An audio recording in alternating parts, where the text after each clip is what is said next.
un faux type, un faux. Voilà qui est Yassine. Je ne suis pas togolais. Je suis africain. Je ne reconnais pas le Togo. C'est une entité coloniale. Et je le voyais tremblant au milieu des soldats pour qu'on ne le tue pas. Hein? C'est un sournois. Un sournois. C'est-à-dire un individu qui dissimule ses sentiments réels derrière des apparences de bonté. C'est un taciturne. C'est-à-dire un individu qui est dans le dédoublement de soi. C'est-à-dire double face. Mais, ce que je vais dire maintenant, c'est très grave. C'est un misanthrope. Un misanthrope. C'est-à-dire quelqu'un qui est là pour ne jamais dire. Pour ne jamais dire ce qu'il pense.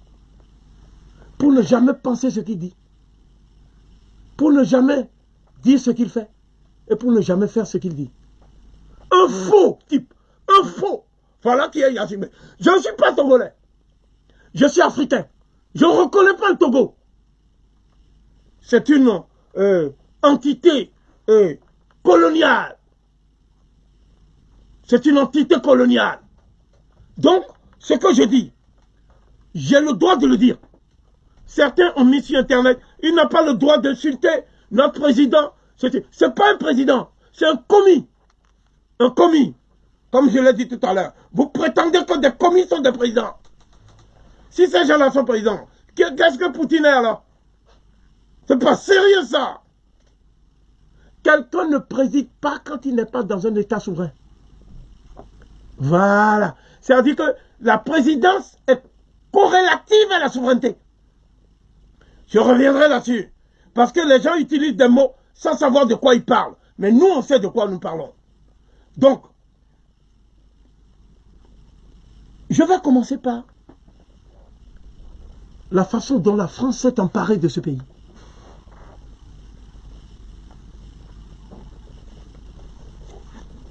La France est un État négrier qui refuse de solder les comptes avec sa propre mémoire et qui refuse de solder les comptes avec les victimes de la traite que la France elle-même a fait. Mais je veux distinguer deux choses. Je veux distinguer l'État français du peuple français. Quand on dit la France, c'est un terme générique qui désigne en fait un territoire. Donc, on ne peut pas prendre ce mot-là en géopolitique. On est obligé de parler de l'État français. Donc, un des arguments de François Hollande pour ne pas déférer aux réparations que lui demandait Haïti, parce que la France a rançonné Haïti 150 millions de francs or chaque année. C'est quoi? Il a dit que non, c'est pas la République qui a fait la traite. Ok, je voudrais juste faire une leçon. Moi, je ne suis pas de l'ENA, hein, mais moi, je suis au-dessus de l'ENA.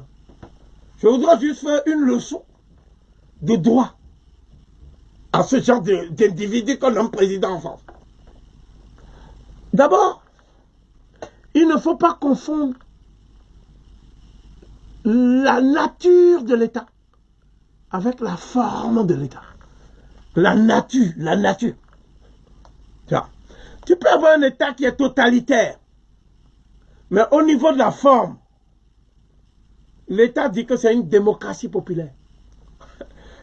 C'est-à-dire, c'est une question de terminologie, n'est-ce pas? Il va de soi que l'État français, sous la monarchie de l'Ancien Régime, était le même, l'État était le même, au niveau de sa nature, que l'État français sous le consulat. Quand les trois consuls avant qu'il y ait qu'un seul consul qui fasse la dictature. C'est-à-dire, quand Cambacérès, Sieyès et Bonaparte, avant que Bonaparte ne fasse la dictature, se proclame empereur. Donc, après le consulat, l'État français est devenu un empire. Mais il y a d'autres formes que ça a pris. Le directoire. Le directoire. Et l'État français est devenu une république seulement quand on a coupé la tête du roi Louis XVI. Mais c'est le même État qui a coupé la tête du roi Louis XVI, qui a continué à avoir 5 républiques. Donc la première république, c'est l'État. La deuxième république, c'est l'État. La troisième république, c'est l'État. La quatrième, et nous sommes sous la 5e république. Depuis que Michel Debré a rédigé la constitution de la 5e république.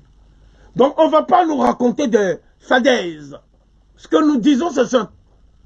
L'État français, l'argent de la tête, depuis Saint-Domingue, sous le roi Louis XIV, sous le roi Louis XV, sous le roi Louis XVI, etc. Cet argent-là, hein, est-ce que c'est l'Angleterre qui a volé ça? Non. C'est la France qui a gardé cet argent. Eh bien, ça fait partie du budget du Trésor français. Voilà. Et cet argent est conservé aujourd'hui dans un lieu parfaitement identifiable qui se trouve au niveau de la gare d'Austerlitz. Quand on monte sur le pont et on vient vers la gare de Lyon, ça s'appelle la caisse des dépôts. Donc on ne va pas nous raconter n'importe quoi. Quand on prend l'argent, on vole l'argent des Antillais. On vole l'argent des Africains. Dans le cas des Africains, c'est 444 milliards de francs, non d'euros, par an. 444 milliards. On met ça où? On met ça où? Est-ce qu'on met ça au Bénin? Est-ce qu'on met ça chez Fania Zimbe? Donc, ce sont des fadaises que même un étudiant en première année d'économie ne pourrait pas débiter de telles fadaises comme Hollande l'a fait. Donc, cela veut dire quoi? J'ai même des doutes sur leurs compétences. J'ai même des doutes. Hein. Bon, ce que je peux dire maintenant, c'est ceci. Quelles sont les compétences de Gnassingbé et Alema? Nous allons venir à tout à l'heure. Mais d'abord, la première chose que moi je veux dire, c'est que la France n'avait aucune légalité pour occuper le Togo. En d'autres termes encore, il n'y a aucun mandat d'occupation qui lui a été donné par la SDN, la Société des Nations. Encore moins par l'ONU qui lui a succédé. Aucun mandat. Bon, parce que nous avons une distinction à faire là aussi entre la légitimité et la légalité. Quelle est la différence? La légalité, c'est ce qu'on appelle l'installation par une voie de fait et de fait accompli. Et après, on fait des lois pour dire que ces lois justifient le fait qu'on est occupé.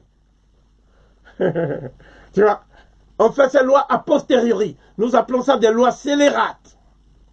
Et la légitimité, c'est quoi? C'est que vous avez consulté les populations.